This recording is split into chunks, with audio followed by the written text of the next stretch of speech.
Hello, this is укрлайф TV. It is Ukrainian internet TV, and we continue our broadcasting from Kiev, the capital of Ukraine. And today our guest is General Ben Hodges, and he is the former commanding general of U.S. Army Europe. General Hodges, thank you very much to be with us today, and hello. Thank you very much for the privilege. Thank you. General, we announced interview with you, and truly speaking, we received many questions from our audience.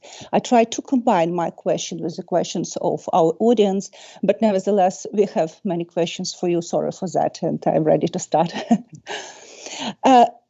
General, right at that time, a year ago, we have expected a big offensive from Russia. And truly speaking, it happened. And we had a lot of back and forth this year on front line.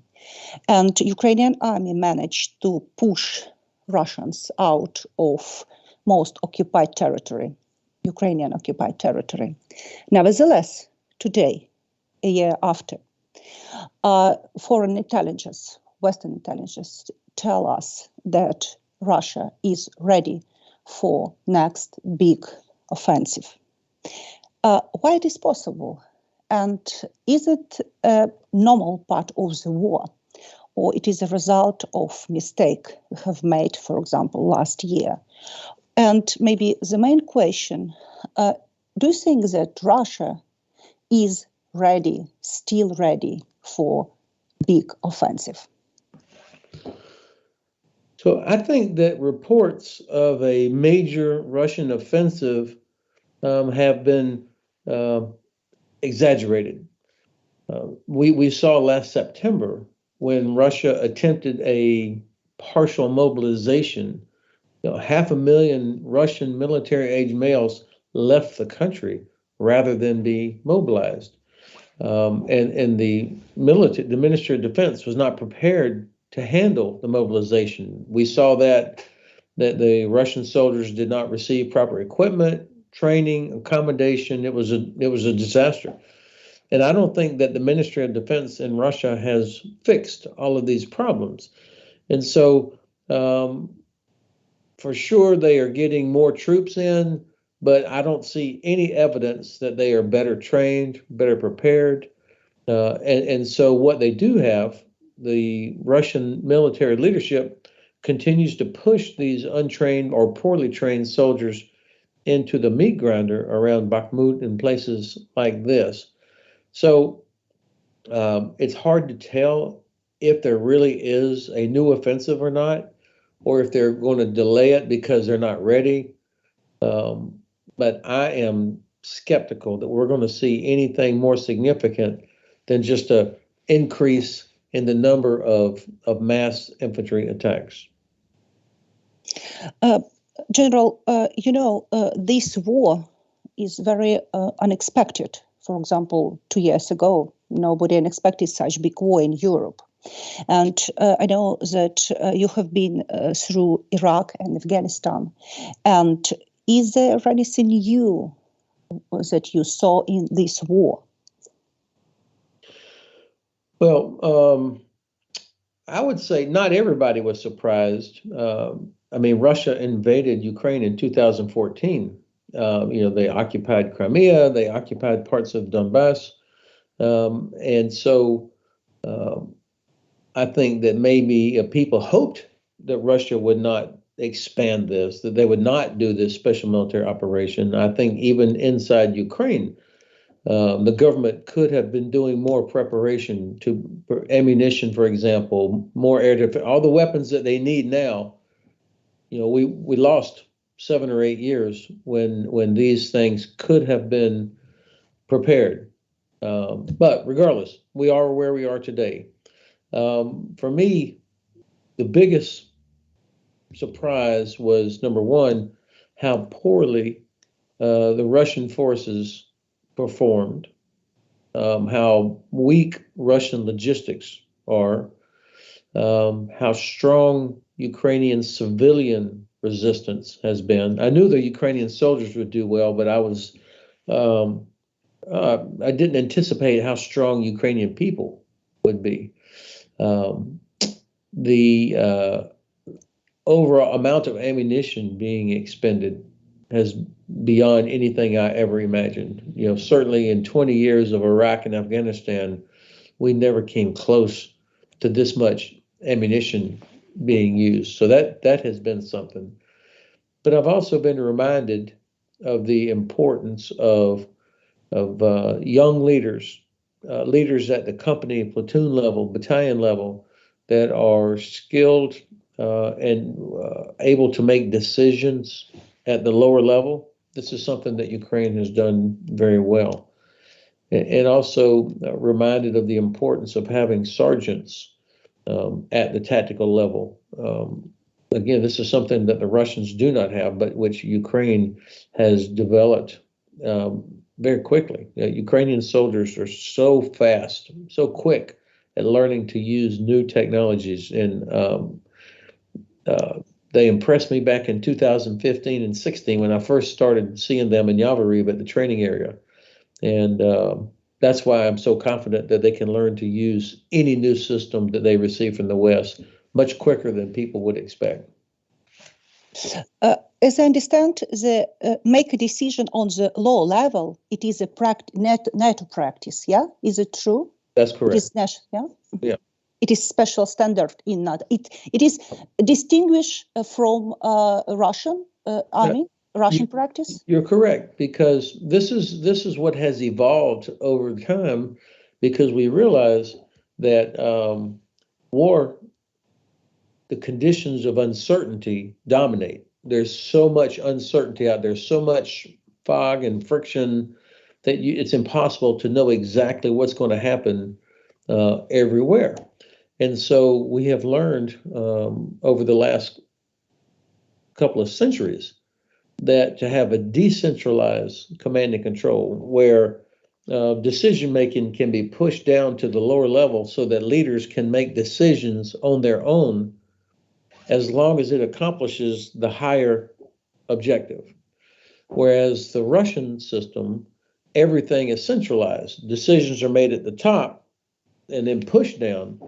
And that's why you see such huge casualties by Russian forces, because they just push forward as they were told, regardless of the conditions on the ground. And so that means that requires a system of trust where junior leaders are trusted to make decisions that would enable them to exploit opportunity, because they will see on the ground what's actually happening better than somebody back in the headquarters.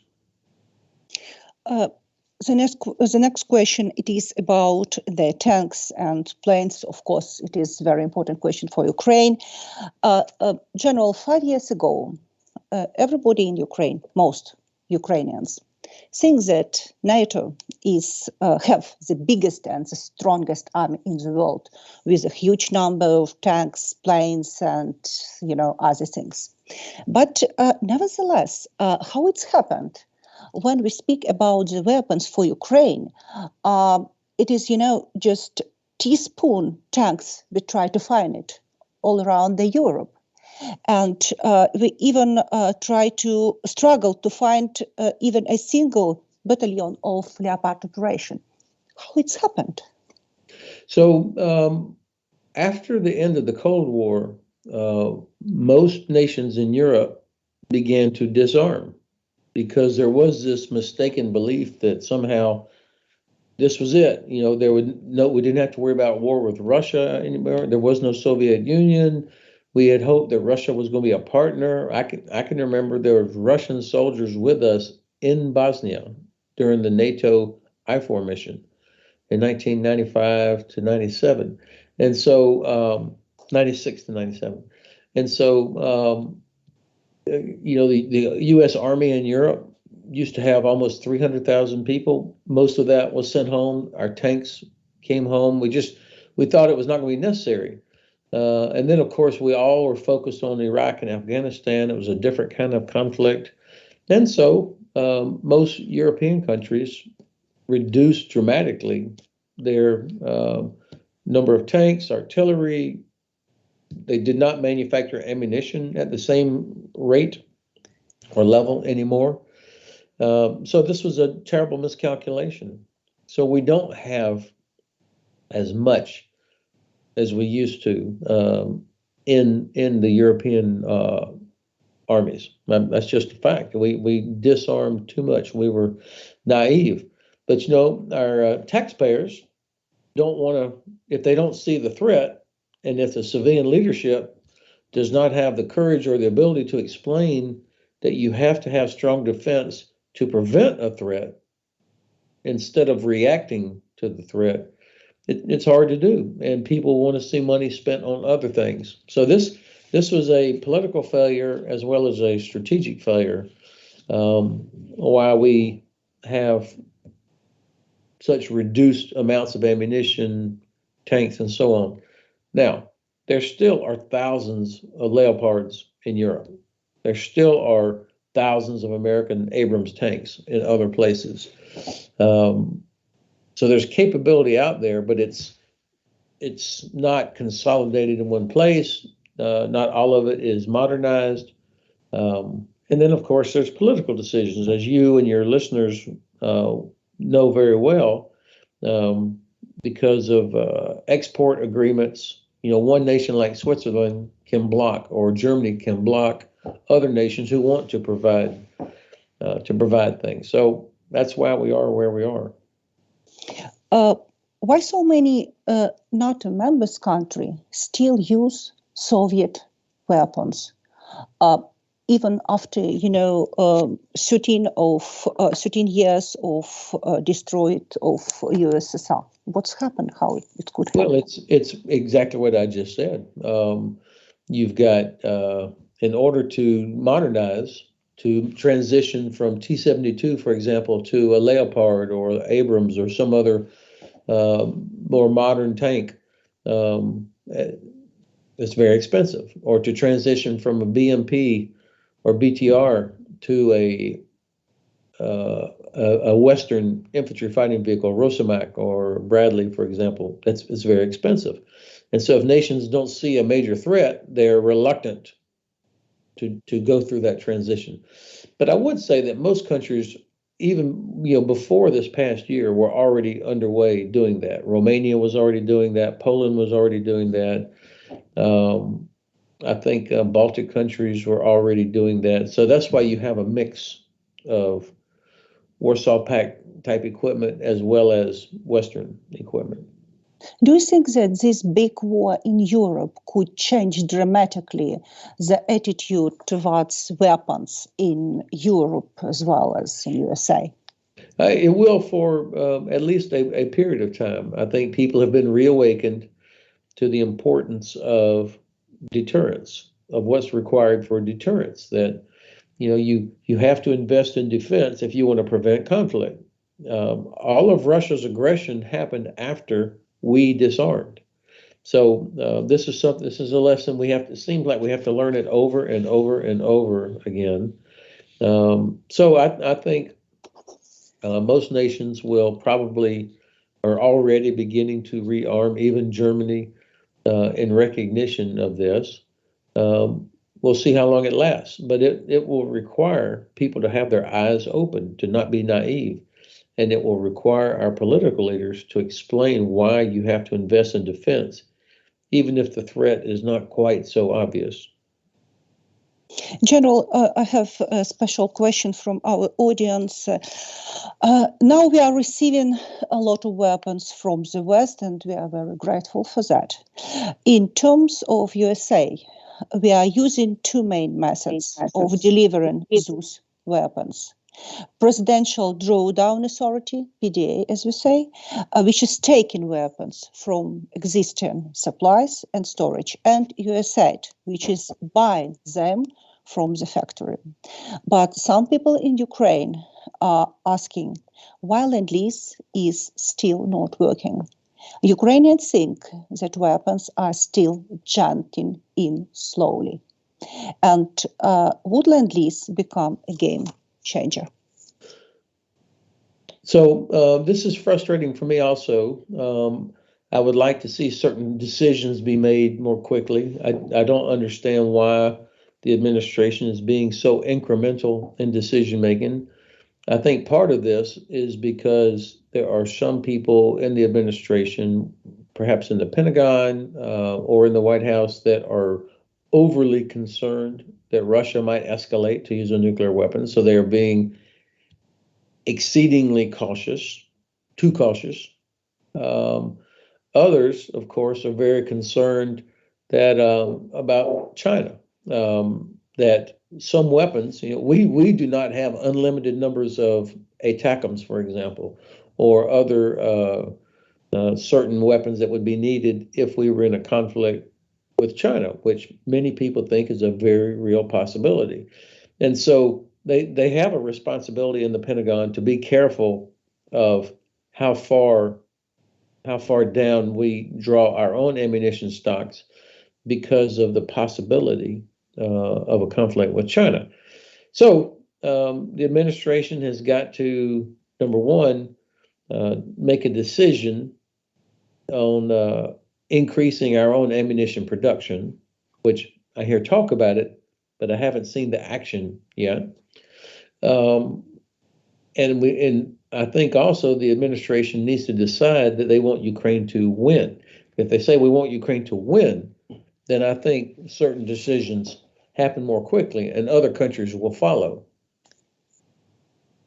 And a very brief question, what types of weapons we need right now? What do you think?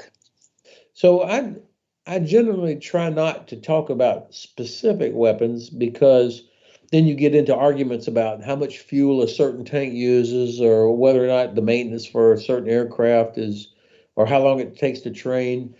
Instead, I think it's more important to talk about capabilities that are needed. And then there might be several different solutions to the capability. So for me, my assessment, and of course, I don't speak for the Ukrainian General Staff. The Ukrainian General Staff has done a superb job. I have been so impressed with them from the beginning of this conflict, from the beginning of the special military operation, how quickly the General Staff has done things, how professional, how disciplined. So I'm not speaking for them, but in my assessment, Crimea is the decisive terrain. That's what matters. If Ukraine liberates Crimea, which I believe is possible this year, then everything else will follow. And so if that's correct, and I say that because I don't believe Ukraine will ever be safe or secure or able to rebuild its economy as long as Russia occupies Crimea. So that's why Crimea is decisive. You can't have a negotiated settlement that gives Crimea to Russia. That will only delay the next war. So what is needed to liberate Crimea? Long-range precision weapons that can isolate Crimea, first of all, to make sure that the two roads that connect Crimea, Kerch Bridge and the so-called land bridge that runs along Azov Sea coast, to sever, to break those two by destroying transportation networks, bridges, and so on. And then to make Crimea itself untenable, meaning, nobody could operate from Sevastopol, Saki, Zhenkoy, all these places in Crimea could not be used by the Russians because of long-range precision weapons. So that, to me, is the number one capability that is needed by Ukraine. The second thing that the West has got to provide is the necessary equipment and maintenance and logistics to support a large armored force that could penetrate on a narrow front, that could penetrate Russian linear defenses, these trench lines, again, to sever the land bridge that runs from Rostov through Mariupol to Melitopol to Crimea, to sever that as part of isolating Crimea, and then to be able to bring up closer more HIMARS, for example. And then, of course, the third thing is continue to bring in more air and missile defense capabilities to protect innocent people. Now, long-range precision weapons is a lot of different things. It could be ATACMS. It could be what we call the ground launch small diameter bombs. It could be Gray Eagle drones. It could be F-16 or some other type of aircraft. But the point is not to have a big debate about the specific platform, but to talk about what capability, what effect do you need, because there will be different ways to do it. You say that the Crimea is the key. Yeah, absolutely. Yeah, but we have a huge body with Russia and Belarus. Why you say that Crimea, which is Iceland, it is the key? What could we do with this huge border? Well, look what you're already doing. You are already holding back Russian forces, even though Russia has huge advantage in numbers, and they have sanctuary on their other side of the border with Belarus and Russia, but yet Ukraine is stopping them already. Even if Russian forces captured Bakhmut in 2 weeks, which I don't think they will, but even if they did, so what? I mean, there's nothing they can do beyond that. They don't have a capability to exploit. And so I think while Ukraine, as soon as possible, Ukraine needs to liberate Crimea before the pressure to negotiate becomes so great and that you might have to stop, is what I'm saying. What would be decisive? If Ukraine liberates Crimea, I think that would cause such huge change on the other side that Russian forces in Donbass, these so-called separatists in Luhansk and Donetsk, I think they would be less interested in continuing to fight once Ukraine liberates Crimea. And then, you can begin to start clearing out Russian forces from Luhansk and Donetsk and Zaporizhia. I think in warfare, so much of it is heart and psychological, not just numbers. And eliminating Crimea as a sanctuary where they can continue to launch, where the Black Sea Fleet is able to launch missiles against Ukrainian towns and residences. And drones are launched from Crimea, and logistics comes from Crimea. Eliminate that, and then I think you see a completely different dynamic on the battlefield, psychologically, emotionally, as well as physically. But if you expend so many resources trying to clear the region of Donbass and without liberating Crimea, that does not lead to a decisive outcome. That does not lead to a decision. That's why I think Crimea is the key. When you say that the liberation of Crimea will bring a huge change on another side, you mean it is political change or another, Sure. or mentally change or something else? All of that. I think. I mean, that was the whole. I think from a practical standpoint, that was the whole reason that Russia, annexed it back in 2014, because they wanted the strategic advantage of having Crimea to dominate the Black Sea, to dominate Ukraine's economy. I mean, with Russian forces in Crimea, they block any access into Azov Sea. So even if Verdansk and Mariupol were liberated and Russia still sat in Crimea, Verdansk and Mariupol would never be able to operate again. And of course, as long as Russia sits in Crimea, the port of Odessa is never going to be safe. There's over 100 ships in Odessa now that are loaded with grain that cannot go anywhere until they have been inspected by a Russian inspector. Why is that? Because they control Crimea and the Black Sea Fleet sits right there. So I think that once Crimea is lost to Russia, that will create such a massive blow inside Russia, inside the Kremlin. There's already, I think, very, very intensive debate inside the Kremlin. We see Prigozhin. He constantly criticizes Shoigu and Gerasimov.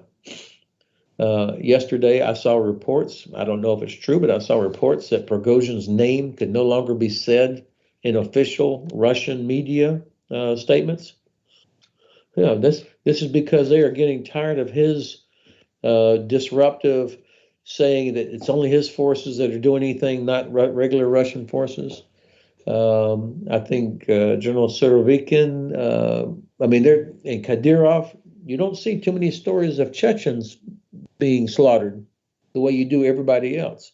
So it looks to me that Kadyrov, who talks a lot, but all of his soldiers look pretty well fed, and you don't hear reports of a lot of Chechens being killed. So I think he's kind of keeping them out of the fight. So you've got these different warlords that are thinking about what's next, either to protect themselves because they want to split, or perhaps one of them sees himself as the savior for the Kremlin, for Putin, or the successor. I think, and of course, I'm not an expert on the Kremlin, so I think there are many other people that are thinking about where they want to be in the next couple of years. And so losing Crimea would be a real, could be a catalyst for a lot of these things to happen. And then I think a lot of other things will change. I think Lukashenko will be less concerned about Russia annexing Belarus, for example. So I think a lot could change. Crimea, it is a very good question for Ukrainians as well, because last month we have many discussion in Western think tanks and among Western journalists and experts that it is absolutely impossible for Ukraine to try to liberate Crimea, because in that case, Putin will use nuclear weapons. And we remember this very, very, we heard this very often. Nevertheless, now we understand that Crimea is key and it is very important. And I have the question from our audience that, for example, you say that we could liberate Crimea this year. Why you are so optimistic that it is possible this year? And next question, at what point Ukrainian and US interest might diverge? And it is important because it is, theme of use of nuclear weapons in case of, some escalation. Well, first of all, I don't believe Russia is going to use a nuclear weapon. Of course, they have thousands of nuclear warheads, and of course, they don't care how many innocent people they kill. That's clear. But I believe that they believe President Biden's warning of catastrophic consequences if they did use a nuclear weapon of any type. I think most people there in the Kremlin believe President Biden is serious. The U.S. response would not necessarily be a nuclear response, but there's a lot of things that we could do that would destroy the Black Sea Fleet, destroy Russian forces all over Crimea or inside Ukraine. I mean, catastrophic consequences has a lot of different possibilities. I think they believe that. And also, from a practical standpoint, the professionals on the general staff know, the Russian general staff, they realize that a nuclear weapon gives them no advantage. It would not do anything to change the battlefield. It would kill innocent people. It would destroy more Ukrainian towns, but it would not create an opportunity that would change the battlefield. Excuse me. In the Cold War, the Soviet Union had what we call tactical nuclear weapons, which were much smaller than what we saw in Japan, Hiroshima or Nagasaki. They were smaller devices, but they would be used to create a gap in NATO defenses. And then the Soviet Union had mobile forces that would be used to exploit that gap. They were trained and equipped how to operate in a contaminated environment, whether nuclear or chemical. And so that doesn't exist anymore. There is no trained mobile force that has all the proper equipment and training to operate in a contaminated environment.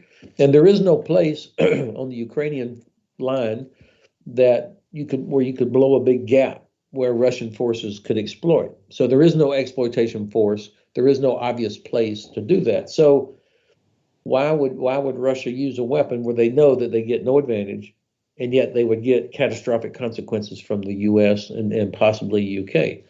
And I think also China has communicated to the Kremlin, no nuclear weapons, and stop threatening the use of nuclear weapons. And I imagine a lot of other countries, even countries that may not be sympathetic to Ukraine, but nobody wants to see nuclear weapons get used. And so I think the Kremlin would face huge resistance from the global community, if you will. And the people around Putin, I think that they are thinking about life after him also. That if these oligarchs ever want to get their flats back in Belgravia or Mayfair in London, or get their yacht out of impoundment in Italy or whatever they used to do, that they can forget that. That is over if they allow Putin to do this. And then finally, Putin is cruel, he's evil, but I don't think he's suicidal. I don't think he's crazy. So I don't see him blowing the whole thing up just because he's angry. So I just don't think it's likely that we would see a nuclear weapon used by Russia. General, I have a question from the front line. Now, after the mobilization, Russia have a lot more soldiers on the battlefield, and they are throwing them into the mid-grader. Officers on the front line say they need mortars and high-caliber machine gun. What kind of weapons do we need to fight this human wave? And is it hard to find this type of weapons? So I have been impressed with the quality of resistance of Ukrainian forces, their ability to fight in difficult conditions against huge numbers. But of course, history is full of examples where outnumbered defenders were able to hold off or defeat larger forces. And I think Ukraine is adding another chapter to this history of courageous, effective defense. And the Russians can see this. Now, General Kavoli, the Supreme Allied Commander, he said a few weeks ago, and I really agree with this, he said, precision can defeat mass. Russia has mass infantry, and they have mass artillery, huge numbers. And of course, mass infantry requires mass artillery to enable them to advance. So how do you defeat that mass? Because this is what General Kavoli said, precision can defeat mass. What's required for mass artillery and mass infantry to be effective is our headquarters, transportation, and ammunition storage sites. So if you can destroy with long-range precision weapons, headquarters, transportation networks, bridges, railheads, and ammunition storage sites, then there is no mass artillery. The mass infantry cannot advance. And so I think, more than just machine guns and mortars, which obviously those are important, but if you can destroy the headquarters that are required to direct the advance of mass infantry, if you can destroy the ammunition and the transportation network required to move that artillery ammunition, you don't have to destroy all the howitzers because they're now they're ineffective. And so I think the more we can help with precision weapons and information, to destroy those kinds of targets, I think this is how you defeat the mass. General, what do you think, what possible scenario for next 6 months? I mean, worst case scenario and best case scenario, pessimistic and optimistic scenarios, how you understand how situation could, go. Best case scenario is that Ukraine receives the long range precision weapons it needs to begin to isolate Crimea and to make Crimea untenable, so that Russian Navy cannot operate from Sevastopol, Russian Air Force cannot operate from Saki, Russian logistics cannot operate from Zhankoy or any other places on Crimea, and that they can never finish repairing the Kerch Bridge, and that they cannot move down the land bridge through Melitopol. So that's, to me, that's best case. And then by the springtime, sometime, Ukrainian land forces are able to complete the isolation of Crimea. And if all these things happen, then I believe that Crimea could be liberated by the end of the summer. And there will not be Russians on holiday in Crimea this year like they were last year. Worst case is if the West loses the will to continue supporting Ukraine. I just don't see that happening. I think my sense is that the West will continue to support Ukraine. Do you think that this war can be a long war? And as you know, from Middle East, if war happened in one country, it is ordinary. Yeah, usually it's destabilized all the region. Do you think that a long war in Ukraine could destabilize whole region, and it could be a problem for European security? Well, for sure, if Russia is successful, if they're not stopped here, then I think it gets worse for Georgia, it gets worse for Moldova, Belarus gets more and more under Russian control. Black Sea is destabilized even more, and millions of people in Africa and in the Middle East and Asia will go without food that would normally have come from Ukraine. So there's a lot of downsides here. I think that the idea, when I hear people say we should stop sending weapons because that only that somehow that continues the fighting, that's actually the opposite. If we don't support Ukraine, then this war becomes a very long war, because Ukraine is not going to give up. I mean, people know what happens in places like Bucha. They know what happens. So I think so Ukraine will continue fighting. So the best way to bring this to a quick conclusion is to help Ukraine win quickly. And so give them everything that is needed now. That's the best way to defend what's important and to stop the killing, is to help Ukraine win quickly, not just spoon the aid. Another question from our audience: what General Hodges can advise to General Zaluzhny? Well, who am I to give advice to General Zaluzhny? He is such an impressive leader. As I said, I've been so impressed with the quality of what the General Staff is doing, as well as the charismatic leadership of your president. I think that, I don't have advice to give because I like everything I've seen General Zaluzhny do. What the General Staff has done, the way they have fought this. It seems to me that they are doing everything they can to protect the lives of soldiers. So no soldiers are wasted the way that Russian soldiers are constantly wasted. They don't do anything that would lead to unnecessary casualties, and yet they're able to be effective. So I think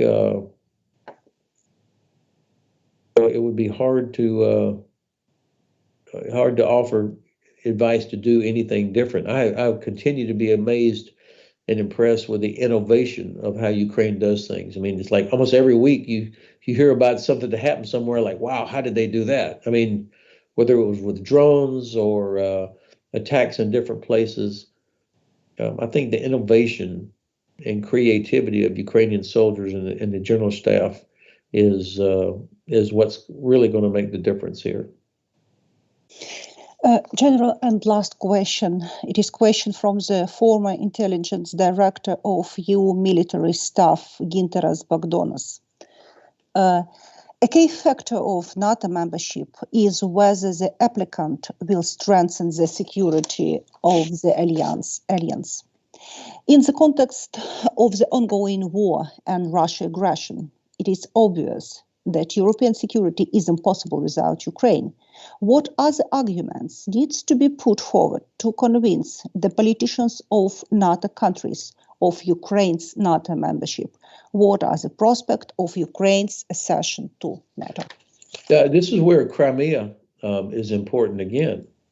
I think European countries that are concerned about Ukraine becoming a part of NATO automatically leading to a NATO conflict if they see Russian troops and Russian Navy and Russian Air Force sitting in Crimea, with Crimea being the launching pad. If Russia is not defeated and Russia has Crimea, then I think everybody believes that it will only be a matter of time, 2 or 3, 4 years before Russia fixes their problems, rebuilds, and does this again. So I think the chances of Ukraine joining NATO become, in my opinion, this is just my opinion, are much greater if Ukraine is able to liberate Crimea.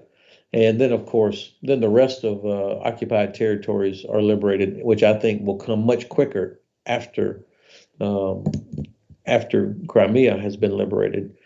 And of course, the United States has a responsibility to strengthen and normalize our relationship with Ukraine.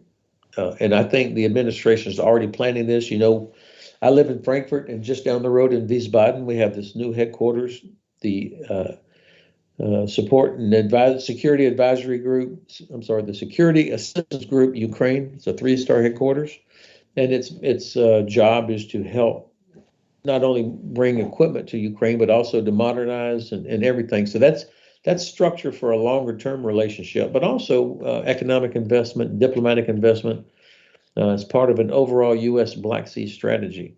So we need to focus on that and getting that part, helping Ukraine be able to defend itself through a long-term security arrangement. And then I think NATO membership will follow. General Hodges, thank you very much for this interview. Thank you. It was my pleasure and a privilege. Thank you for this opportunity. Thank you very much. Ben Hodges was our guest, and we are very happy for that. Stay with us. It was укрлайф TV. See you.